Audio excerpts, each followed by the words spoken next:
Hello guys, so susubukan ko ang ginawa kong tawag mo dito, Milo ice cream. Yan o.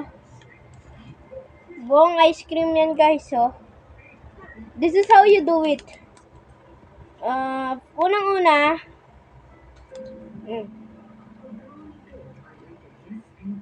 kailangan mo siya ng Milo.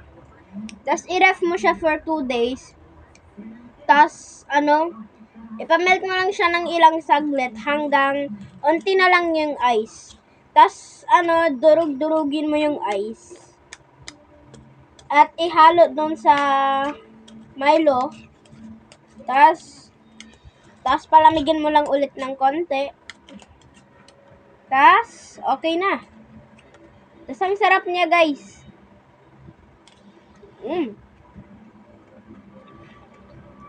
Tipid moments.